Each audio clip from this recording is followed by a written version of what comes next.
It's another Thunder Thursday on News OK Live. I'm Mike Sherman, sports editor of the Oklahoman, here to talk about the Oklahoma City Thunder with our Thunder coverage coverage team, starting with columnist Jenny Carlson, who's joining us from our newsroom just below us, right here at 9000 North Broadway, and from his home in Edmond, Thunder beat writer John Rohde. Darnell Mayberry, our other Thunder beat writer, will be joining us soon. Guys, we'll start with last night. The Brooklyn Nets waltz into town and hammer the Thunder. The Thunder mounts a bit of a comeback, makes it a game, but then a strong run, 23-8 or thereabouts, run at the end of the game for the Brooklyn Nets to win it. But the story is Kevin Durant's first NBA ejection. What is going on with Kevin Durant? John, let's start with you. Well, I know the Nike ad that now says Kevin's not a nice guy, and he wants to be known as a tough guy in the court and those kind of things, and that's great. But, I mean, if he can make the F silent, that would help. He doesn't need the F. He uses the F word a little more than he needs to, which is all the time lately, it seems. So I don't know if he's just taking it. The thing of it is, the beauty of the ad is you don't believe he's a mean guy, no matter how many times they tell you he is. And when he acts mean, I'm going, what's he doing? He's not mean. He's a great competitor, wants to win. But dropping the F-bomb doesn't mean you want to win any harder. He's always wanted to win. Guys, that's interesting. You know, this KD is not nice. My son cut it out of our newspaper and put it on his wall. I don't know if he admires it. I don't know if that's what he aspires to. But the power of the ad was it played against type, except last night when Danny Crawford gave him the heave-ho. Jenny, on ESPN, this was the topic of conversation. Bruce Bowen responding what KD said, hey, everybody's allowed to get frustrated. Bruce Bowen said, no, you're not. You're a leader. You buy that?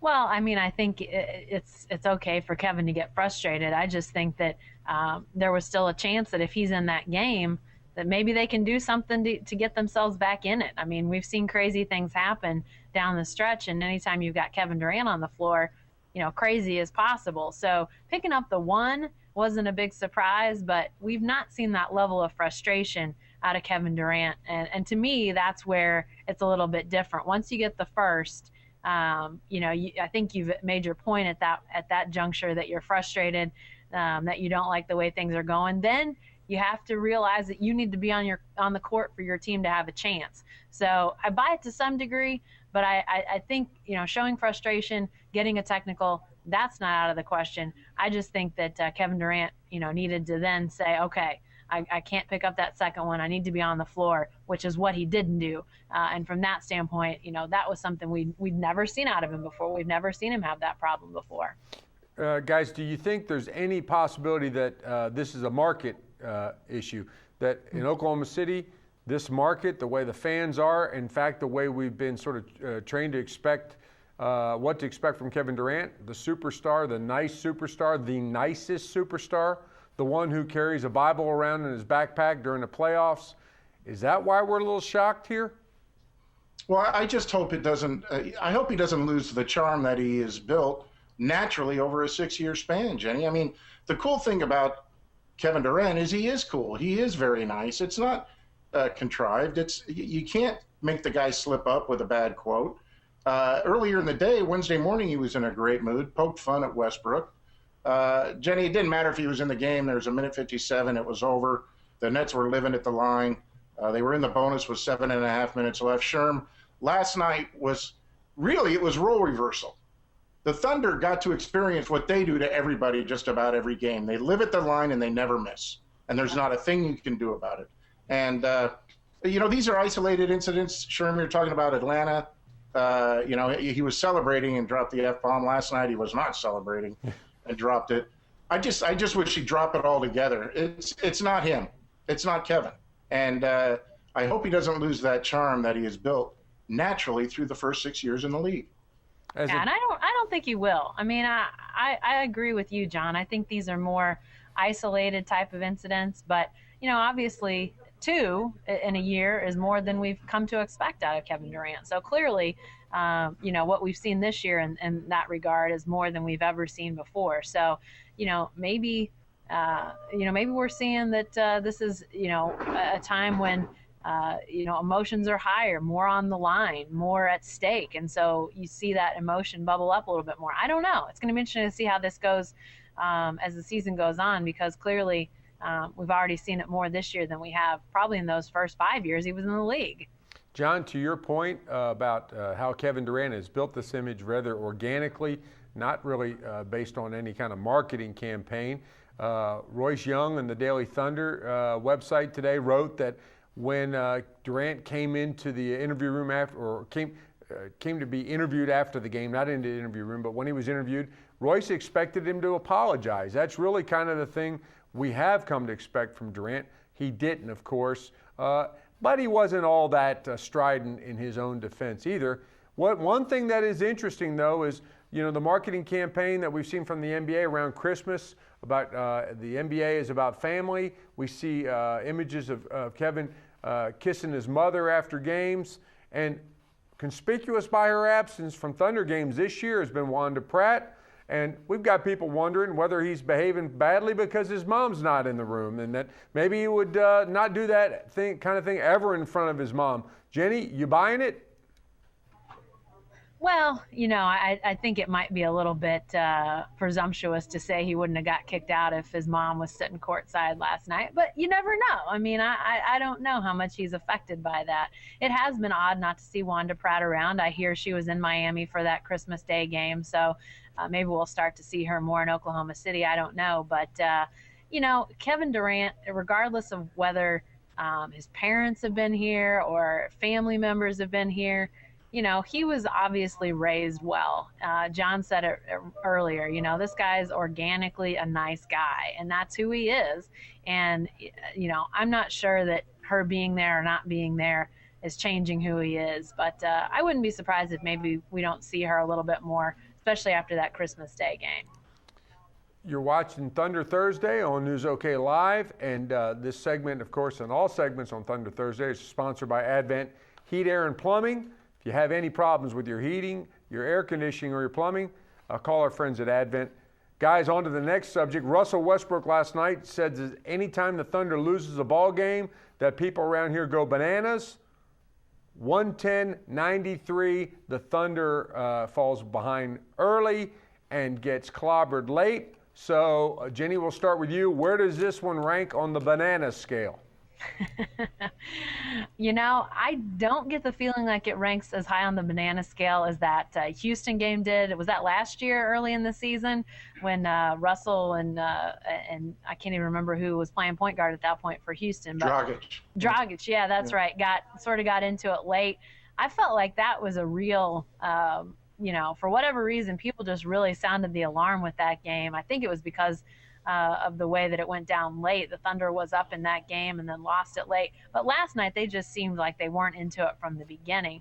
Maybe that should mean that the banana scale is higher, but at the same time, it just seemed like an off night, so maybe it's not quite as high. At least that's the sense I get, that people, I'm sure they're frustrated by it. They should be frustrated by it. A not very good Nets team that's not playing very good comes in and really leads from start to finish. But I don't get the feeling like it's off the charts bananas. John, maybe I'm wrong about that, but that's sort of the feeling I've gotten, at least thus far today. Well, by the end of the year, we may see that the Nets are the second best team in the East. I picked them to win the Atlantic. I still don't believe in the Knicks. They've had a friendlier schedule. Maybe PJ's the answer for the Nets. Maybe they can figure it out. Maybe they figured it out last night. But I think we'll tell more at the end of the year. But there's no shame in losing to the Nets. They could have lost to the Nets up there. Because I still think the Nets are about the second, maybe third best team in the East. So talk about role reversal. Russell Westbrook with a good quote and Durant's dropping the F-bombs. I mean, that's usually the other way around. So I hope they get back to their normal roles or they both become the old Kevin, one of the two. See, things are going bananas. He's right. John, staying on the Nets, really, and Kendrick Perkins talked about this in the pregame, about how since PJ got there, they have been emphasizing the post game. They've been playing tough. They've been pounding inside. We saw more of that last night. Big game by the Nets' big man, Brook Lopez. And that sort of leads me to my next question. Scott Brooks, in maybe his strongest statement yet, in support of his big lineup, comes out and says that basically Oklahoma City has to play big to win, and yet it does play big and doesn't win. So is Brooks stubborn or sly in this whole strategy? Well, it is the first game in January, and maybe the closer it gets to playoff time, Sherm, the more you think he'll become more of a situational substitution pattern. And the regular season is what it is. You land where you land, and then when you're playing the same team night after night, things change. But I for one don't see why it can't change night to night during the regular season either. There'll be weeks when Hashim Thabit is needed, and there'll be weeks when he is not. And I was curious last night, although nobody was stopping anybody, Sherm. They were in foul trouble going to the line. Collison, I think, had 5 fouls, but Perk wasn't the answer. Not much was the answer last night. Heck, the Nets are a matchup problem for the Thunder. Good thing they're done with them. Yeah, Jenny, the matchup, of course, Brook Lopez on Perk, and Perk did well for a while. At the end of the game, Lopez had 8 points, and the Thunder had 8 points. Wasn't a good matchup. It was written about today. Nick on Darnell's on the Thunder Rumblings blog. Nick Collison played poorly. I mean, what if anything is the takeaway from this loss to the Nets? Yeah, I mean, it was a loss that not much went right. I mean, I thought the way that Brook Lopez, especially late, just seemed to really suddenly control the game. I mean, it would have been one thing if Darren Williams, is Darren Williams down the stretch and plays fantastically, and that's who the Nets ride to victory on. But it was largely Brook Lopez, and I think Brook Lopez is a good player, but for the Thunder to really not have an answer for him was a little bit surprising to me. It just seemed like everything was out of sorts last night, offensively, defensively, which it will remain to be seen. Is this the start of some trend, or is this just a one-game blip? I mentioned that Houston game last year.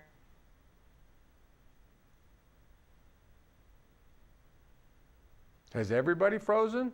It appears that we've lost. Got Jenny and John. Are you there? They're both frozen. We'll come back in just a second. I'll take this time to remind you that the Thunder Thursday News OK Live event is brought to you by and sponsored by our friends at Advent Heat, Air, and Plumbing. If you got any problems with any of those 3 things, and we normally do, give our friends at Advent a call. We're talking about, of course, and Jenny's back with us. Jenny, you froze up for a second. We're unthawed, caveman sports writers. Let's hear, once you finish your point about the takeaways from the Nets. Well, I think that remains to be seen, quite honestly. I mentioned that Houston game earlier. When we look back at last season, that Houston game is really an afterthought. It was a bad performance. It was a bad night, but ultimately it didn't spell disaster. And I think we're going to have to give it some time to really figure out, is this game, the sign of something bad to come? Is it the continuation of Scott Brooks going big and it not working? Is it the continuation of Kevin Durant having an attitude problem? I don't know what we're gonna look back in a month or 6 weeks and say about this game. But I think we need to give it a little space to know for sure. Is this a blip, or is this a sign of trouble ahead? What if this is the case, John and Jenny? What if this is the case that the Nets really are a good team, as John said, and that they needed somebody with a toughness and a defensive focus and a new voice to come in, and PJ Carlesimo is that guy? And finally, what if this is the proof that the Thunder does need to go big and play big lots of times, even if it didn't work last night? Let's go on to what's coming up. The Thunder hits a little easy stretch the first part of next week. Or the Raptors. Darnell will be in Toronto for the Raptors game, and then goes home to Washington, D.C. to play the Wizards. Those, aside from the fact those are back-to-back games, not tough tests, but sort of bookended by a couple interesting games. John, let's start with the Philadelphia 76ers, who, without their big offseason acquisition, Andrew Bynum, look like a playoff team again. And, beat the Lakers and made Kobe admit that the Lakers are old. What do you make of the Sixers? Well, I was at Philadelphia the 2 days after Thanksgiving. They played the Sixers the night after losing at Boston, and they went into overtime to win that game. Obviously, there was no Andrew Bynum for the Sixers. There may never be and Andrew Bynum for the Sixers, which is unfortunate because if they had him, they might be the best team in the Atlantic Division. But like it said, the Thunder needed to go overtime to win that one.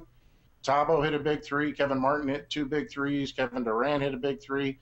They killed him in overtime, and they won convincingly. So, but on the other side, the Sixers, Evan Turner had a career night. A couple other players had career highs. So they, Sherm, it's amazing to me the consistency with which opponents play very well against the Thunder. Now, are they playing well against the Thunder because they're juiced about playing the Thunder?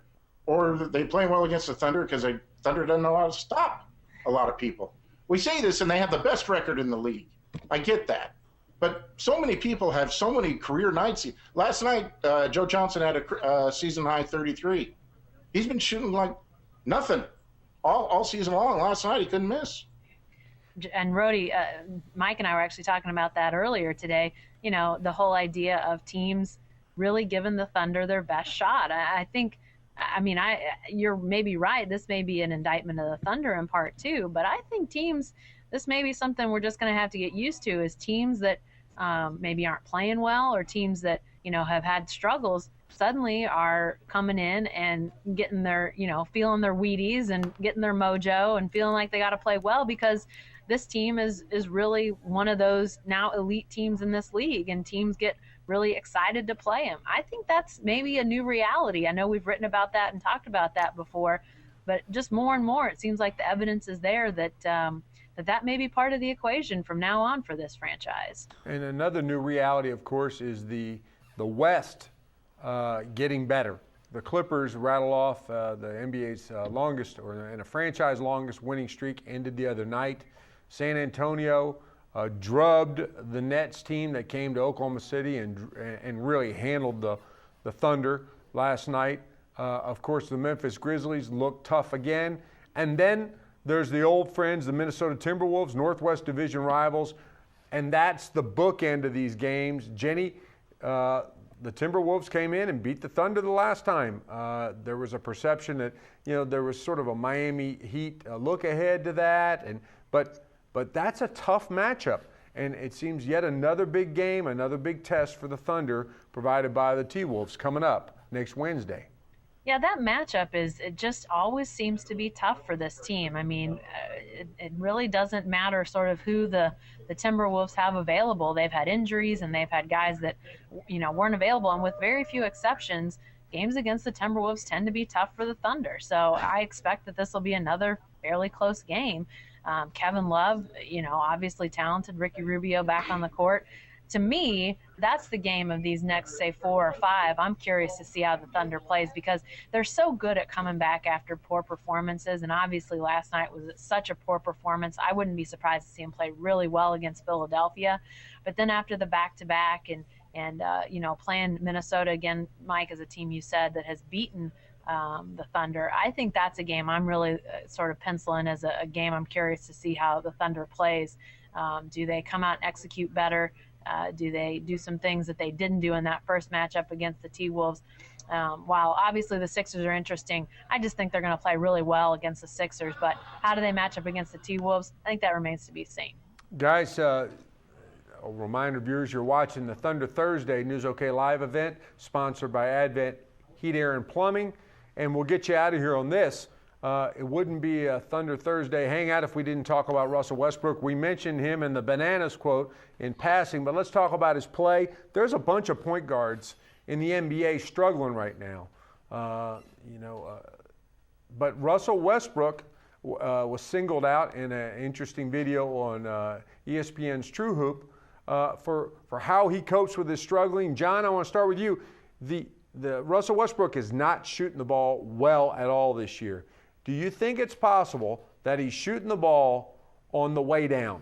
And that's what he did the first 2 years of his career. And I was telling Darnell that very same thing about a week ago. I go, he's shooting on the way down again.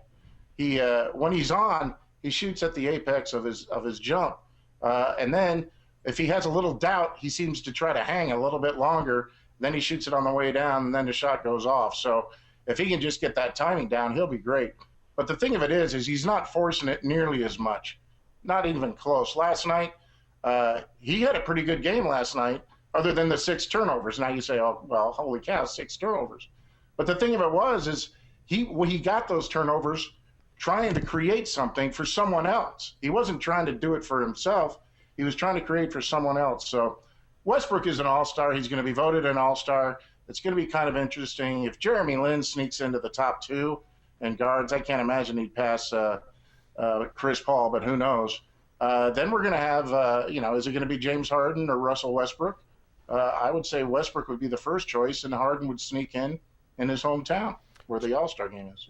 Jenny, John alluded to this in talking about Westbrook's play. His shot's been off, but and David Thorpe pointed this out too. The difference between him and a lot of guards is that his energy in rebounding and doing other things is up. I know that he gets lost and experiments and tries to pick people's pocket a lot on defense, but his energy and his way of contributing other places is high and consistent, and really, to me, that seems to be the difference between now and when he struggled in the past.